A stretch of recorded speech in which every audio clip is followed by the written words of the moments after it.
예, 제8호 태풍 너구리가 온다는 소식 때문에 많은 사람들이 걱정하고 염려를 했는데요. 다행히 제주도 제외한 이 내륙 쪽에는 뭐 태풍이 있었는지도 느끼지 못할 정도로 조용하게 그냥 오키나와 해상, 일본 그 오키나와 해상 쪽으로 다 이렇게 빠져나가고 말았습니다. 근데 사실 장마가 온다는 예보가 있고 나서부터 마른 장마가 시작이 됐습니다. 해마다 그러더라고요. 그래서 농사 짓는 분들이 애를 많이 태우셨는데 어젯밤부터 비가 내려서 다행히 농사 짓는데 많이 해결이 됐을 거다 이렇게 생각이 됩니다. 저도 그 농사 짓는 그 농촌에서 태어나서 직장 생활하면서도 농사를 지으면서 직장을 다녔기 때문에 농사가 얼마나 힘든 일인지 잘 알고 있습니다. 요즘 우리 이영희 집사님께서 교회 밭을 그냥 다 풀 뽑고 그걸 다 해서 가꾸고 계시는데 농사 짓는 이 농부가 잠시라도 손을 놓으면은 이 뭐 풀 때문에라도 아주 뭐 논이고 밭이고 아주 엉망이 되고 말이죠. 또 요즘은 농약을 치지 않으면 농사를 지을 수가 없을 만큼 아주 병충해가 많고 또 새로운 그 약을 적응하면 또 더 강한 병충해가 나오고 그래서 뭐 어디서 누가 무공해로 농사를 지었다 그러면은 뭐 값을 엄청나게 주고서라도 그 무공해 그거를 사 먹으려고 서로 야단들을 합니다. 그래서 제가 가만히 보니까 이 농부들에게는 아주 독특한 지혜가 있는 것 같아요. 농부들이 참 지혜롭습니다.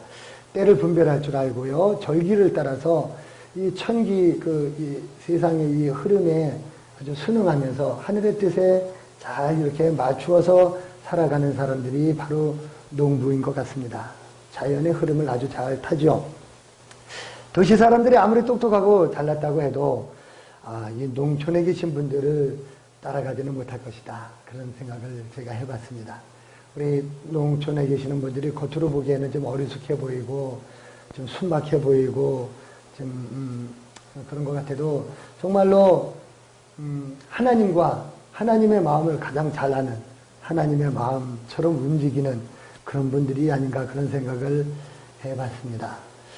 오늘 이제 봉독해드린 마태복음 13장 1절에서 9절 말씀 그리고 18절에서 23절 말씀은 예수님께서 2000년 전에 비유로 해주셨던 말씀입니다. 그때 당시에 많은 사람들은 예수님을 선지자나 아니면은 랍비, 선생님, 아주 훌륭한 뭐 이렇게 뛰어난 위인으로 이렇게 생각을 했기 때문에 많은 사람들이 예수님을 따라다녔습니다. 예수님의 그 가르치심은 예수님의 그 설교하시는 그 설교는 보통 바리새인들이나 서기관들, 뭐 대제사장들, 뭐 어깨에 힘주고 막 이런 사람들하고는 영 달랐습니다. 그러나 그 말씀에 그 예수님께서 하시는 그 전하시는 말씀에 생명이 있었고 말씀에 권위가 있었습니다. 그럴 수밖에 없는 것이 그 말씀은 하나님의 말씀이고 예수 그리스도께서 하나님이시기 때문에 당신이 당신의 말씀을 그냥 하시는 거니까 그 말씀에 얼마나 권위가 있었겠습니까? 하나님의 말씀이잖아요. 그러니까 많은 사람들이 의아하게 생각하면서도 그 말씀에 많은 사람들이 예수님을 따라 다녔습니다. 세상에 있는 제사장들, 서기관들, 뭐 바리새인들은 겉으로는 아주 유식한 척하면서 아주 번지르르하게 과장을 하면서 어떤 그냥 권위가 아닌 권위의식을 가지고 권위주의에 빠져서 그렇게 뭐 이렇게 뭐 말씀을 전하고 하는데 예수님은 전혀 그렇지 않았습니다. 아무 권위를 내세우지 않는데도 그분의 말씀은 권위가 있었고 할렐루야. 그래서 많은 사람들이 예수님을 따라 나셨습니다. 그리고 또 중요한 것은 예수님의 설교는 아주 쉬웠습니다. 아주 이해하기도 쉽고 예수님의 말씀은 아주 순수했고요. 무척 듣기 편하고 쉬웠습니다. 저도 전도사 시절 때는 다른 목사님들, 그 유명한 목사님들의 설교집을 갖다가 그걸 막 읽고 그걸 다시 리메이크해서 내 설교처럼 이렇게 해서 설교를 하기도 하고 그랬었습니다. 그때만 해도 곽선희 목사님, 박종순 목사님, 박주준 목사님 이런 훌륭한 설교가들이 계셨어요. 지금은 뭐 텔레비만 키면 뭐 목사님도 설교가 하도 많이 나오니까 뭐 설교가 흔해졌습니다만은 저는 그런 이제 그 지리산 여기 목회 12년째를 하면서 야, 내가 좀 지리산 절학에서만 들을 수 있는 정말 순수하고 깨끗한 설교를 좀 한번 해봤으면 좋겠다. 그러면서 제가 그렇게 좀 기도하고 노력을 해요. 그래서 예수님의 설교가 그런 설교가 아니었겠는가. 예수님의 설교가 무슨 뭐 특별하게 뭐 어디 뭐 유식하게 그렇게 안 하셨는데도 굉장한 큰 감명을 주고 또 예수님의 설교를 듣고 많은 사람들이 다 변화를 받고요. 그래서 예수님의 설교를 이제 유심히 관찰하는 버릇이 생겼습니다. 보통 이제 우리 설교를 하시는 이 목사님들은 설교하는 게 부담스럽다 이렇게 말씀을 하시거든요. 사실 부담스럽죠. 하나님의 말씀을 사람이 전하는데 그거 얼마나 부담스럽겠습니까? 이 말씀이 정말 하나님의 뜻이 어디에 있는지, 그리고 이때 우리 수천 년 전에 하나님께서 주신 이 말씀이 오늘날 우리에게는 어떤 의미로 하나님께서 말씀하고 계시는지, 이것을 늘 연구하고 생각하고 영감을 가지고 하나님과 그 성령 안에서 교통을 하고 그 뜻을 헤아려야 되니까 부담이 되죠. 그런데 예수님의 그 설교를 가만히 들어보면은 아주 편안하면서도 쉽고 정말로 재미있게 설교를 해주셨습니다. 그래서 정말 예수님처럼 그렇게 그냥 편하게 쉽게 이렇게 하는, 그렇게만 하려다 보니까 그러다 보면 또 건성건성 대충대충 하는 것 같이 또 그러면 또 안 되고 참 이 설교가 쉽고도 어려운 것 같습니다. 오늘 예수님이 이 본문 말씀도 가만히 보면은 예수님께서는 언제 어디서나 말씀을 전하실 준비가 돼 있으셨고, 뭐 준비나 마나 뭐 그냥 예수님은 그냥 하나님이시니까 하나님이 말씀하시면 그게 그냥 하나님의 말씀이니까 언제 어디서나 말씀을 하시면은 그냥 그 말씀이 기적이 나타나고 생명이 일어나는 거죠. 어떤 상황에서든지 어디서나 말씀을 전하실 그런 준비와 자세가 되어 있었던 것 같습니다. 사실은 이 분위기도 중요합니다. 정말로 큰 교회에서 정말 분위기가 확 잡혀서 막 그냥 성가대가 막 그냥 아름다운 찬양을 드리고 막 그러면은 더 말씀의 은혜가 될 수도 있겠죠. 그런데 그것 때문에 이제 무슨 어떤 장식을 하고 교회를 웅장하게 짓고 여러 가지로 이렇게 하나님의 말씀을 더 잘 전하기 위해서 노력을 합니다만은 사실 하나님의 말씀은 장소나 어떤 분위기에 구애를 받을 수도 없고 받지도 않습니다. 하나님의 말씀은 그런데 문제가 되어 있지 않습니다. 왜? 하나님의 말씀은 살아있고 생명이 있어서 좌우에 날선 어떤 검보다도 아주 예리해서 하나님의 말씀이 우리의 혼과 영과 관절과 골수로 찔러 쪼개고 우리의 마음과 뜻과 모든 것을 다 분별하시는 그 하나님의 말씀이 선포가 되면 그냥 하나님의 말씀 그 자체가 역사가 나타나게 되는 줄 믿습니다. 그래서 예수님께서는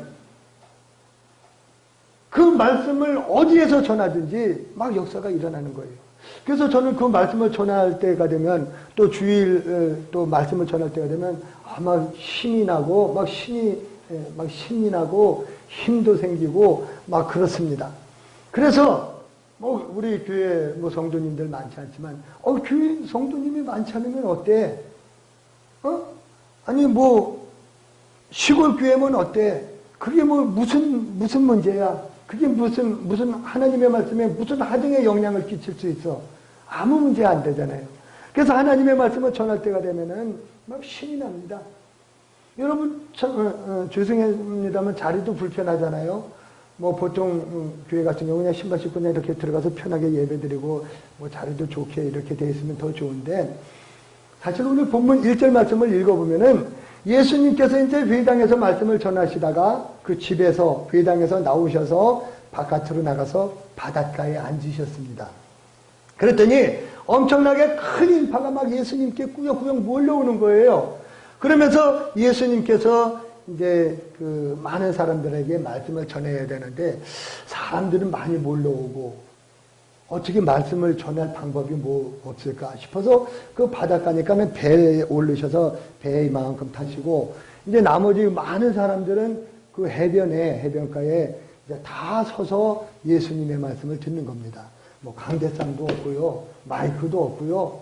그냥 예수님께서 그 바닷가에 이렇게 서서 말씀을 전하시니까 바닷바람이 그 봄바람이 살랑살랑 불면서 간혹 이렇게 조는 사람들도 이렇게 한두 명 있기는 있습니다만은 그때는 뭐 졸지도 않았겠죠. 지금은 다 피곤하니까 뭐 좀 졸기도 합니다만, 그 봄바람에 살랑살랑 그 예수님의 말씀이 그 해변가에 서 있는 사람들한테 얼마나 잘 들리겠어요. 바람에 실려서. 그렇게 예수님께서 이제 말씀을 전하고 계시는 겁니다. 그때 해변가에 섰던 모든 사람들이 다 서서 들었어요, 서서. 다 서서 예수님의 말씀을 들었습니다. 오늘 보면 해변에 서 있더니 무리들은 다 서 있는 겁니다. 그렇게 이제 말씀을 시작하는데, 이 마태복음 13장에는 예수님의 비유가 천국에 대한 비유를 7가지로 설명을 하고 계십니다. 7가지 천국에 대한 비유가 있는데, 그 중에 첫 번째 비유, 씨 뿌리는 자의 비유가 오늘 본문 말씀입니다. 씨를 뿌리는 사람이 이제 씨를 가지고 이제 그 씨를 뿌리려고 나갔습니다. 근데 이제 농사를 짓다 보면은요, 조심하고 아주 세심하게 합니다만, 뿌리다 보면은 이게 뿌리가 이렇게 뭐 씨가 다 그 골로 그대로 그 밭으로 잘 떨어지면 좋은데, 더군다나 이 팔레스타인 이 지방에는 아주 그 땅이 아주 그 뭐라 그럴까요? 뭐 돌도 많고 다 척박하거든요. 뿌리다 보니까 어떻게 씨가 떨어진 게 길바닥에도 떨어지고, 뭐 돌짝밭에도 떨어지고, 가시덤불에도 떨어지고, 대부분은 다 좋은 밭에 떨어졌겠죠. 다 좋은 밭에 떨어졌는데 일부의 씨가 그렇게 된 거예요. 근데 그건 사실은 어떤 사람은 그럽니다. 왜 씨를 길바닥에 뿌려놓고서는 뭐가 뭐 어쩌니 저쩌니 하느냐? 왜 씨를 왜 돌짝밭에다 뿌려놓고 그건 농부 잘못 아니냐? 가시덤불에 씨를 뿌리다니 말이나 되느냐? 이렇게 말하는 사람이 있는데, 그건 농부의 잘못이 아니고 씨 뿌리는 자의 잘못이 아니고 떨어진 땅에 문제가 있다는 것을 지금 말씀하시기 위해서 예수님께서 말씀하시는 겁니다. 그리고 정말 대부분의 씨는 다 좋은 땅에 다 뿌려졌어요. 그래서 30배, 60배, 100배 열매를 거뒀잖아요. 근데 이제 어쩌다 길바닥에 떨어진 씨는 길바닥에 아파트 마냥 그러니까 떨어지자마자 새가 와서 그냥 냉큼 그냥 물고 갔습니다. 쪼아 먹었어요. 도착밭에 떨어진 씨는, 뭐, 얇게 흙이 있으니까 그래도 조금 이제 뿌리를 내렸는데, 그쪽이 얼마나 덥습니까? 이스라엘이 엄청 덥거든요. 그 햇볕에 나니까 햇볕에 그냥 다 타 죽고 말았습니다. 가시덤불에 떨어진 씨는 열심히 그냥 가시덤불을 헤치고 나오려고 그러는데, 그만 그 가시덤불에 기운이 막혀가지고서는 그만 사그러져서 죽고 말았습니다. 그런데 좋은 밭에 떨어진 씨는 100배, 60배, 30배의 열매를 결실을 하였느니라. 할렐루야. 누가복음 8장에는 100배의 결실을 하였느니라 이렇게 되어 있고요. 마가복음 4장에는 30배, 60배, 100배가 되었느니라 이렇게 이제 점층법으로 나가고, 오늘 마태복음엔 점강법으로 100배, 60배, 30배 이렇게 점점 작아지는 쪽으로 이렇게 기록을 해놨습니다만 다 같은 뜻입니다. 예수님께서 이 말씀을 하시면서 9절에 뭐라고 말씀하셨는가 하니 마지막에 귀 있는 자는 들으라. 할렐루야. 한번 따라해 봅시다. 귀 있는 자는 들으라. 예, 누구나 다 노력한 만큼의 대가를 원합니다. 그런데 어떤 사람은 노력도 하지 않고 노력 이상의 대가를 원합니다. 또 어떤 사람은 노력은 자기가 원하는 것은 이것인데 영 엉뚱한 것을 해놓고서는 오히려 그 대가를 원하는 사람도 있습니다. 이 길가에 떨어진 씨나 돌밭에 떨어진 씨나 가시떨기 속에 떨어진 씨야처럼 엉뚱한 행동 해놓고서 좋은 결과 있기를 바라는 사람들이 있다는 말입니다. 가끔 이제 그 자식들을 기르는 그것 때문에 자녀 교육 때문에 고민 많이 하고 속상하다 그러고 우리 애가 사춘기라 그러고 막 이렇게 상담을 부탁하시는 분들이 있어요. 근데 자식 잘 되기를 바란다고 하면서 가만히 이렇게 들여다보면은 교육을 아주 엉망으로 시켜놓습니다. 무슨 그러니까 뭐 좋은 학교를 안 보내서 좋은 학원을 안 보내서 교육을 엉망으로 시켰다는 것이 아니라 자녀에 대해서 그만큼 세심한 배려나 말씀으로 정말로 적당한 훈육을 안 시키는 거예요. 사업이 잘 되기를 바라는 사람이 사업 잘 되기를 바라면서 성실하게 일할 생각은 안 하고 어디 갖다 뭐 뇌물이나 갖다 줄 생각하고 그냥 대충 이렇게 그냥 적당하게 땡질이나 할 생각을 하고 그러고 사업 잘 되기를 바랍니다. 직장에서 승진하기를 원하는 사람이 정말로 승진하기 원하면 자기 맡은 일을 열심히 하고 최선을 다하고 누구에게나 본이 되고 사장에게 이득이 되게 하고 막 그렇게 애를 쓰면서 해야 되는데 인간관계도 뭐 아무렇게나 하고 자기 일에 대해서는 뭐 그냥 뭐 형편없이 해놓고 그러고서 승진하기는 또 바래요. 요즘 그 TV에서 우리가 늘 보고 있습니다만은 뭐 청문회 하잖아요. 그 청문회 하면 요즘은 청문회 가기도 전에 가지도 못하고 뭐 그렇게 됩니다만은 아니 대통령이 국무총리나 뭐 장관 시켜주려고 그렇게 뭐 추천을 하고 뭐 해도 자격이 안 되는 거예요. 모르겠습니다. 그 사람들은 뭐 많이 배우고 똑똑하고 뭐 그런 쪽은 자격이 있는지 모르겠습니다만은 평소에 이 부실했던 것이 평소에 부정했던 것들이 그냥 다 들통이 나버려서 그냥 좋은 자리에 올려서 그냥 앉혀주려고 해도 그 자리에 앉을 수가 없는 거예요. 자기는 앉고 싶은데 그동안 했던 자기의 어떤 것들은 거기에 어떤 그 해당하는 그런 행동은 아무것도 못한 겁니다. 자식 잘 되길 바라는 그런 마음으로 정말로 자식을 위해서 한다면은 자식을 위해서 우리 집안에 길가와 같은 그런 환경이 우리 집안이라면은 그 길가와 같은 환경을 갈아엎어서 살같이 부드러운 그런 환경으로 만들어줘야 됩니다. 집에 들어오면 진짜 냉랭하고 뭐 그냥 냉장고 들어온 것처럼 그냥 막 말 한마디 안 하고 뭐 들어왔니 나갔니 쳐다도 안 보고 뭐 그런 길바닥 같은 집이 있어요.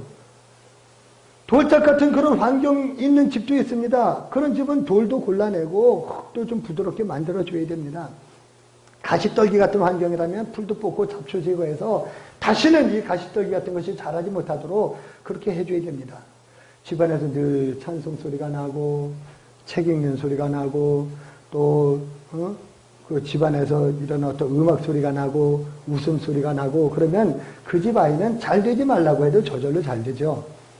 그냥 보면 노상 부부싸움 하는 소리 나고 소뚜껑 냄비 뚜껑 날라다니고 소주병 굴러다니고 텔레비전은 24시간 켜져 있고 그 집 아이는 잘 될 턱이 없습니다.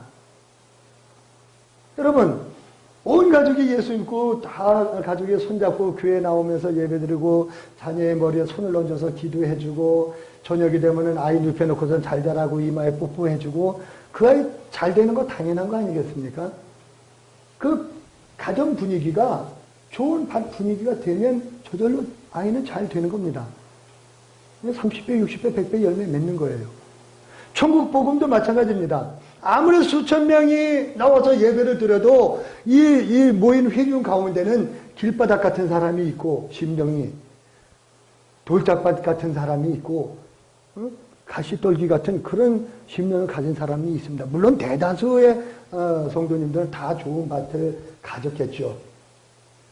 근데 이 교회 안 다니는 사람은 말할 것도 없고 교회 나와서 앉아있는 사람들 중에서도 그 마음밭이 가지각색이란 말입니다. 거기다가 하나님의 말씀을 아무리 열심히 뿌리면 뭐 하겠습니까? 귀에 좋은, 듣기 좋은 말씀, 아주 유식하고, 교양 있는 말씀, 또 재밌는 예화를 섞어서, 또 최근에 나온 책들은 다 해서 그냥 다 읽고 써머리를 해서 그냥, 그 친절하게 아주 요약까지 해주면서 그렇게 해줘 봐도 생명 구원과는 아무런 상관이 없는 거예요. 말씀이 나가서 역사를 일으키고 그 사람을 변화시켜야 되는데 그 심령이 길바닥이고 돌짝밭이고 가시덤불이니까 말씀이 떨어져도 하나도 열매를 맺을 수가 없는 거예요. 예수님의 말씀은 하나도 어렵지 않았습니다. 무슨 사회적으로 우리가 생물학적으로 막 이러면서 쪽쪽하고 이렇게 설교하지 않아도 예수님의 말씀은 아주 정말로 하나도 어렵지 않고 3살 먹은 어린아이도 다 듣고 알아들을 수 있도록 다 재밌게 들을 수 있도록 이해할 수 있도록 그렇게 말씀하셨습니다. 그 말씀을 그렇게 해주셨는데도 거기서는 듣는 사람이 있고 못 듣는 사람이 있고 깨닫는 사람이 있고 못 깨닫는 사람이 있고 이해하는 사람이 있고 이해 못하는 사람이 있고 은혜 받는 사람이 있고 은혜 못 받는 사람이 있고 생명을 얻는 사람이 있고 생명을 얻지 못하는 사람이 그 가운데서도 있었습니다. 왜냐하면 그 사람들 마음이 그냥 길바닥 같아서 교만해서 자기 생각과 자기 고집으로 꽉 차 있어서 한마디도 아멘으로 받아들이지 못하는 그런 상태였기 때문에 그렇습니다. 그러니까 말씀이 떨어지자마자 사탄이 와서 그 말씀을 쪼아서 먹어버리고 받아먹을 말씀이 없는 거예요. 그래서 데살로니가전서에 쉬지 말고 기도하라 하는 말씀이 있는 겁니다. 새가 날라오거든 사탄이 날라오거든 그냥 쉬지 말고 그냥 쫓아버려야 돼요. 여러분들 잘 부르는 노래 있잖아요. 요새 유행하는 노래. 사탄아 비켜라 내 나이가 어때서 예수 믿기 딱 좋은 나이인데 그러면서 쫓아버려야 돼요. 쫓아버려야 돼. 그리고 저는 그냥 쉬지 말고 기도하면 아니 찬송가 몰라도 그 노래는 다 알잖아요. 그냥 열심히 그 노래라도 부르면 그러면은 마음밭이 갈아엎어지는 거예요. 더군다나 우리 교회는 소가 한 마리 있잖아요. 조한우 목사가 내가 소인데 조한우 목사 불러다가 아니면 조한우 목사 설교 오시면 얼마든지 듣고 인터넷 가서 치면 뭡니까 요새 카스 가면 얼마든지 있잖아요. 그냥 조한우 목사 불러다 또 저는 쟁기가 있으니까 쟁기가 또 그냥 갈아엎으면은 말씀으로 우리의 마음밭이 부드럽게 될 줄 믿습니다. 그리고 어떤 사람은 갈급한 심령으로 말씀을 듣기는 들어요. 그런데 마음밭이 돌짝밭 같아서 말씀이 그 속에서 싹이 나자마자 흙이 얇아가지고 시험이 그냥 불처럼 불같은 시험이 다가오면은 금방 이겨내지 못하고 그 속에서 말씀이 타 죽어버리고 맙니다. 이런 신앙을 우리는 냄비 신앙이라고 부릅니다. 그럴 때는 그냥 그래서 혼자 은혜는 혼자 다 받은 것처럼 막 그러고 막 하는데 그냥 냄비 신앙은 금방 식어버립니다. 금방 뜨거워지고 금방 식어져 버리고 이 도착밭에 있는 사람 같죠. 어떻게 보면 조울증 환자인가 이런 신앙에도 조울증이 있는 것 같아요. 금방 그냥 은혜 받았다가 금방 다 쏟아져 버렸다가 예수 믿기로 작정하고 어떻게 교회에 딱 한 번 나왔는데 하나님께서 은혜를 주셔서 기쁜 마음으로 말씀은 받았는데 세상에 나가서 보니까 환난과 핍박이 많은 거예요. 사람들이 이렇게 남의 그 이목이 두려운 거예요. 저거 교회 나가? 주제에 그런 게 자기의 남의 눈이 따가운 거예요. 그것을 견디지 못하고서는 그게 부담된다고 왜 또 주일만 되면 그렇게 또 일이 생기는지 몰라. 막 놀러 가자는 사람도 많고 그날 하루 교회 안 가면 손해가 날 것도 같고 주일날만 되면 이런저런 여러 가지 일들이 많이 생깁니다. 근데 남의 눈치 다 보고 남의 그 비유 다 맞추다 보면 내 신앙은 이걸 제대로 챙길 수가 없습니다. 어느새 강한 땡볕에 내 신앙이 그냥 말라 죽고 마는 거예요. 그래서 우리 속에 어떤 장애가 되는 돌덩이 같은 그런 것들이 있으면 다 골라 내던지시기 바랍니다. 신앙생활 하다 보면 불만 생길 수 있어요. 이 목사님은 왜 나만 갖고 그래? 목사님은 왜 누구만 좋아하는 것 같아? 그냥 괜히 불만이 생겨요. 그럴 때 이게 내 속에 있는 돌멩이구나. 이 불만 덩어리가 뭐지? 이거 골라내버려. 여기 근심 덩어리가 여기 들어있네. 이거 내던져버리자. 이것도 뭐야? 이거 열등감이잖아. 나도 모르는 열등감이 뿌리 깊이 그냥 이 속에 마음밭 속에 깊이 돌덩이가 그냥 열등감이 있으면 그것도 그냥 곡괭이로 찍어서 파서 내던지시기 바랍니다. 할렐루야. 그러다 보면 돌짝밭도 금방 좋은 밭 될 줄 믿습니다. 또 어떤 사람은 말씀을 전해 듣고서 즉시 주님을 영접했습니다. 열심히 성경 공부도 합니다. 교회도 열심히 출석 잘합니다. 헌금 생활 잘합니다. 그런데 신앙생활을 하면 할수록 왠지 모르게 힘이 드는 거예요. 부담이 되는 거예요. 신앙생활이 버겁습니다. 왜 목사님은 나보고 자꾸 이거 해라 저거 해라 그러는 거야? 나도 내 생활이 있는데 내가 교회만 붙어서 이렇게 살아서는 되겠는가? 우리 마누라는 왜 맨날 교회만 붙어서 있는 거야? 세상에 얼마나 할 일이 많은데 지금 교회에서 밥을 먹여줄 거냐? 지금 내가 지금 여기서 뭐 하는 거야? 여러분 믿음으로 살기를 다짐을 했으면은 모든 문제는 하나님 앞에 맡기시기 바랍니다. 내가 나 지금 그게 아닌데 내 빨리 저기가 일이 있는데 이거 안 하면 큰일 날 텐데 세상 염려 근심은 다 주님 앞에 맡기고 무슨 일만 생기면 다 기도하면 되는데 요만한 일만 생기면 자꾸 뒤를 돌아보는 거예요. 우리 주님께서 손에 생기를 들고 뒤를 돌아다보는 자는 내게 합당하지 아니하고. 할렐루야. 구약의 그 롯의 처, 그러면 요새는 처라는 말을 잘 안 쓰니까 롯의 와이프라고 그럽니까? 롯의 마누라라고 그래야 되나요? 롯이라고 하는 사람의 그 부인이 롯과 소돔과 고모라 성이 멸망당할 때 유황불이 그냥 쏟아져서 불이 도시가 다 불타버릴 때 하나님께서 아브라함의 기도를 들으시고 조카 롯을 구해주시는데 그 가족을 다 이제 나오게 했거든요. 롯의 부인, 롯에게 신신당부했습니다. 천사가, 야, 너희들 그 소돔 고모라 성에서 나올 때 절대 뒤돌아보지 말아라. 근데 롯의 마누라가 그 불구덩이에서 뛰어나오면서 생각해보니까 두고 온 그 재물, 금반지, 목걸이 그냥 이게 다 아까웠겠죠. 그래 휙 뒤돌아보다 그대로 소금 기둥에서 지금도 그 소돔 고모라 지역에 가면 이렇게 사람처럼은 안 되겠습니다.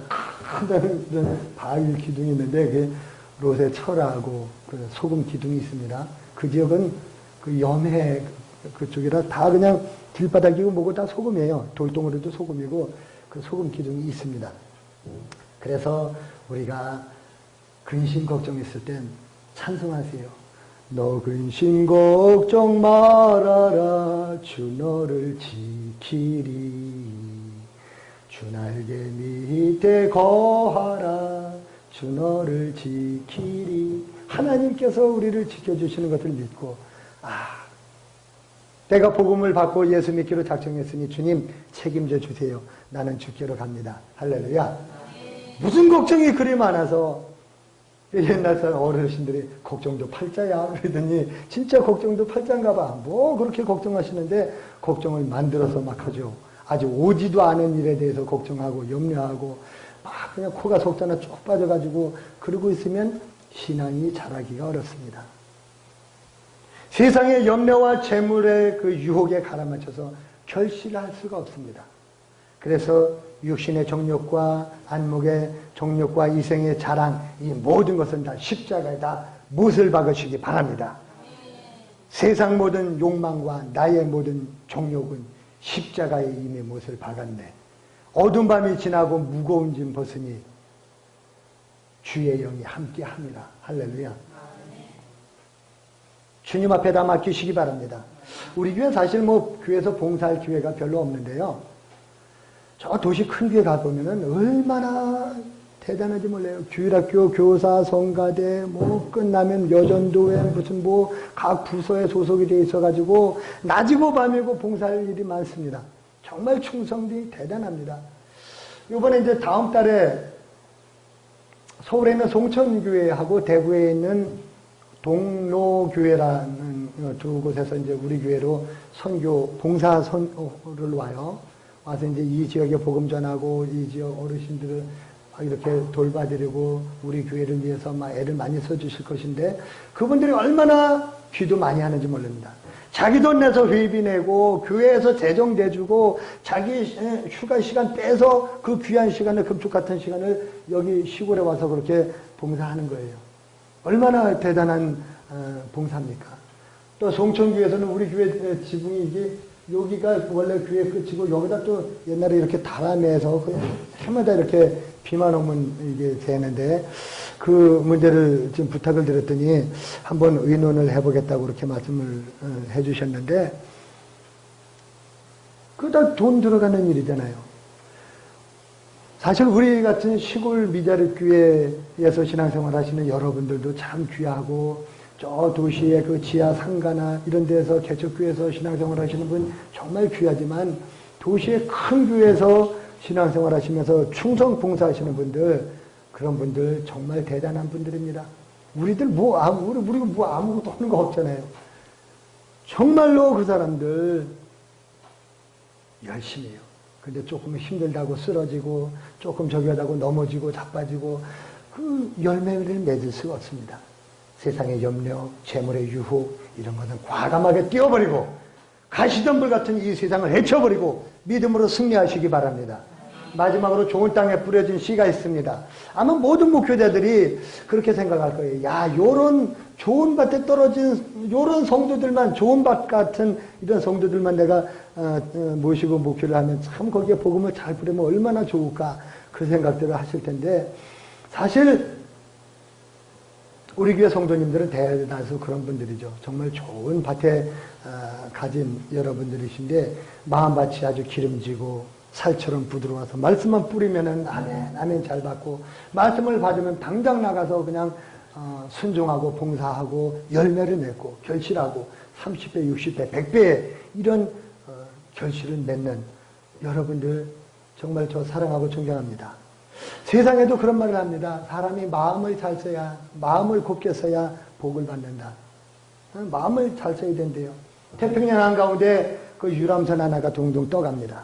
막 이제 가는데 갑자기 배가 어떻게 풍랑을 만나서 침몰하기 시작하는데 헬기가 이제 구조하러 이제 왔어요.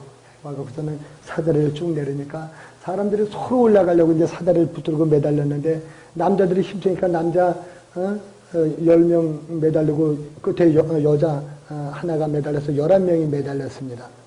그 사다리가 10명밖에 못 매달리는 사다리래요. 그래서 위에서 구조대원이 이건 10명밖에 못 매달립니다. 우린 다 죽습니다.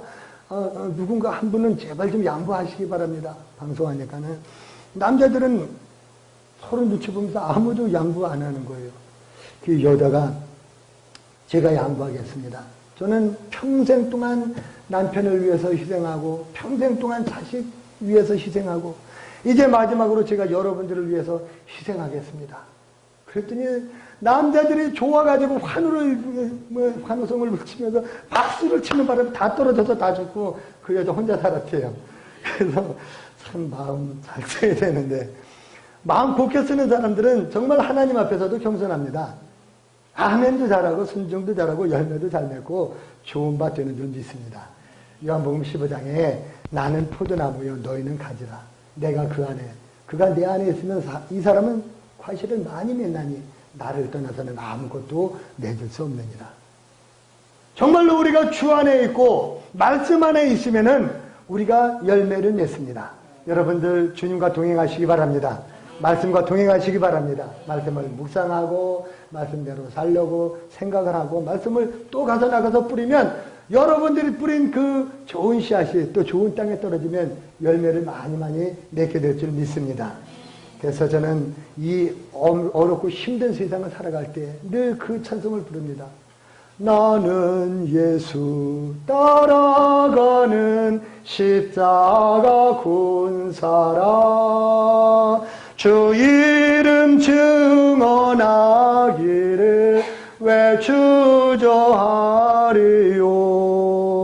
다른 군사 피 흘리며 나가서 싸울 때 나 혼자 편히 앉아서 바라만 보리요. 다른 사람 어찌든지 나 주님의 용사되리. 나는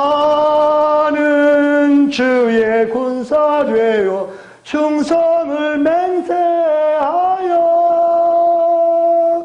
내가 승리하기까지 주내로 싸우리. 주의 용사된 내게 주의 일 맡기소서. 아멘. 그런 마음으로 여러분들도 나가서 믿음의 씨를 열심히 뿌리시기를 바랍니다. 기도하겠습니다. 하나님 아버지 은혜를 감사합니다. 우리는 보잘것없고 부족한 죄인들입니다. 때로는 우리가 길바닥 같은 마음을 가진 적도 있었습니다. 돌짝밭처럼 가시덤불처럼 하나님의 말씀이 떨어지나 자라지 못하는 그러한 부족하고 못난 죄인들이었습니다. 하나님 우리의 마음을 부드럽게 하시고 하나님의 말씀이 내 심령에 떨어져서 30배, 60배, 100배 열매를 맺을 수 있도록 내가 이 복음을 들고 나가서 세상에 나가서 뿌릴 때에 또 30배, 60배, 100배 열매가 맺혀질 수 있도록 주께서 나를 붙들어 주시옵소서. 예수님의 이름으로 기도하옵나이다.